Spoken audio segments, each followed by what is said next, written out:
Health safety and environment के educational channel HEC activity में मैं सरताज आपका स्वागत करता हूं। आज मैं आपके साथ निबोश आईजीसी से रिलेटेड कुछ टिपिकल क्वेश्चन पर डिस्कस करूंगा। ये क्वेश्चन सिर्फ निबोश आईजीसी के लिए ही इम्पोर्टेंट नहीं, बल्कि ये क्वेश्चंस अलग अलग जगह पर इंटरव्यू में भी पूछे जाते हैं और इसका जानना हमारे लिए बहुत ज़रूरी है। तो वीडियो के अगले सेक्शन तक बढ़ें उससे पहले आपसे रिक्वेस्ट करते हैं कि हमारे चैनल को सब्सक्राइब करें, हमारे वीडियो को लाइक करें और सोशल मीडिया के अलग अलग प्लेटफॉर्म पर शेयर करें। तो चलते हैं वीडियो के अगले सेक्शन पर।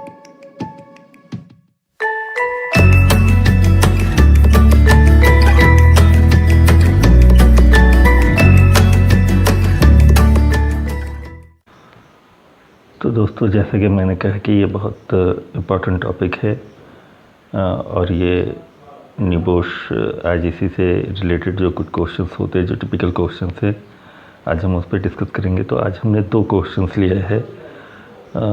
तो देखते हैं पहला क्वेश्चन क्या है।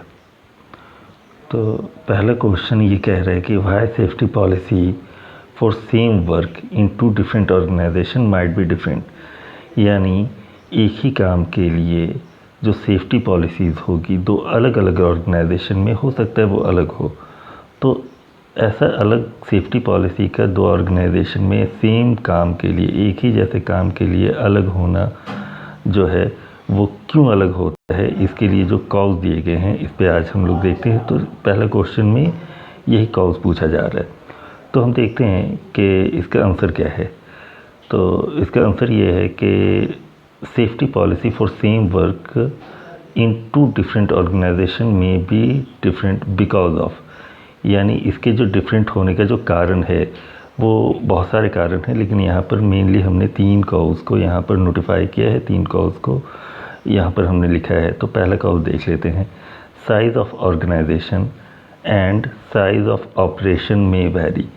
यानी 2 चीज़, अगर ऑर्गेनाइजेशन का साइज़ अलग अलग है, हालांकि वो काम एक ही कर रही है, और दूसरा ऑपरेशन का साइज़ अगर अलग अलग है, हालांकि वो काम एक ही है, तो भी सेफ्टी पॉलिसीज़ जो हैं वो अलग हो सकती हैं।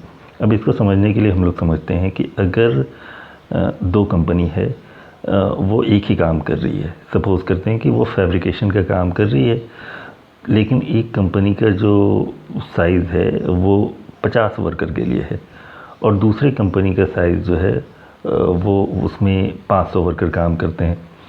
तो ये 50 वर्कर और 500 वर्कर वाली जो कंपनी होंगी उनके सेफ्टी पॉलिसी में भी डिफरेंस होगा। तो पहला कॉज हो गया। दूसरा कॉज ये कहता है कि फिज़िकल सर्कमस्टांस में not same in both organisation. यानी हमारे चारों तरफ का जो भौतिक वातावरण है, वो जो भौतिक वातावरण जो होगा और भौतिक स्थिति जो होगी वो ज़रूरी नहीं है कि दोनों ऑर्गेनाइजेशन के लिए सेम ही हो जाए। इसके लिए एक एग्ज़ाम्पल हम लोग देखते हैं। एक कंपनी इंडिया में काम कर रही है, सेम काम कर रही है, वही फैब्रिकेशन का काम इंडिया में हो रहा है, और दूसरी कंपनी जो कि मिडिल ईस्ट के किसी डिज़र्ट में काम कर रही है, सेम फैब्रिकेशन का काम वो भी कर रही है। चूँकि यहाँ पर फिज़िकल सर्कमस्टांस चेंज हो गया, इसलिए अब पॉलिसी भी अलग अलग होगी। और तीसरा कॉज यहाँ पर हमने लिखा है कि variation in operation of organisation. अब ये जो ऑर्गेनाइजेशन है वो काम क्या कर रही है। हालांकि अब हम मान के चलते हैं कि वेल्डिंग एक प्रोसेस है, वेल्डिंग के लिए सेफ्टी पॉलिसीज़ होगी, लेकिन अब 2 अलग अलग कंपनी है, उसका गोल अलग अलग है। अब वो दोनों कंपनी के अंदर अगर वेल्डिंग हो रहा है तो भी ये मुमकिन है कि उस दोनों कंपनी के सेफ्टी पॉलिसीज़ में अंतर हो।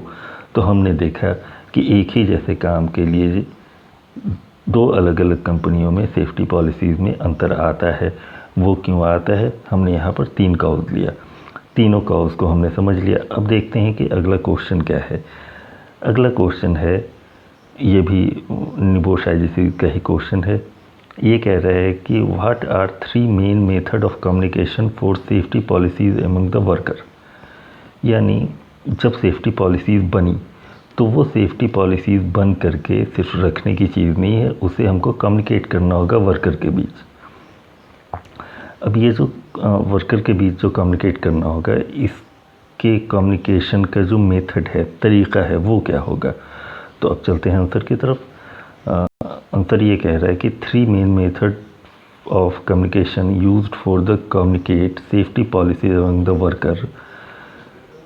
वो जो सेफ्टी पॉलिसीज़ है उसको वर्कर के साथ कम्युनिकेट करने के लिए जो तरीका है, वो जो मेथड है वो नीचे दिया गया है। दीज मेथड्स आर, 3 मेथड दिए गए हैं, 3 मेथड बताए गए हैं, सभी को समझते हैं पॉइंट वाइज। पहला मेथड है रिटन प्रोसीजर, यानी जब कोई सेफ्टी पॉलिसी बनती है तो उस सेफ्टी पॉलिसी के अकॉर्डिंग एक रिटन प्रोसीजर तैयार कर लिया जाता है। वो रिटन प्रोसीजर को हम लोग कम्युनिकेट कर देते हैं, उसे अलग अलग डिपार्टमेंट में भेज देते हैं। तो वो रिटन प्रोसीजर के साथ भी हम लोग सेफ्टी पॉलिसी को कन्वे कर सकते हैं वर्कर के बीच। दूसरा पॉइंट है इसमें प्रोविज़न ऑफ इंस्ट्रक्शन। एक है कि हमने लिखित में दे दिया कि भाई आप इसे पढ़ लो।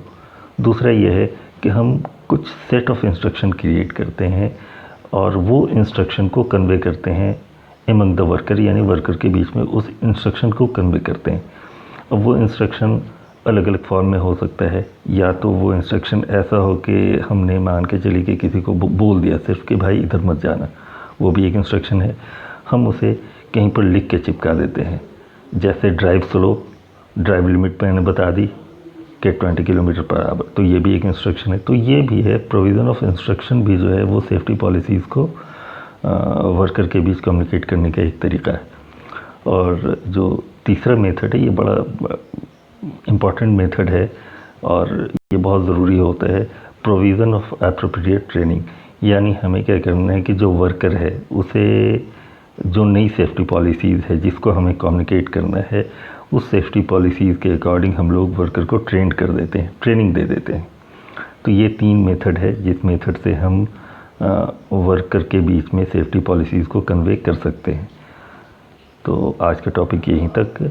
अब हम लोग देखते हैं नेक्स्ट वीडियो में कुछ और क्वेश्चन के साथ आएंगे। वीडियो को देखने के लिए धन्यवाद।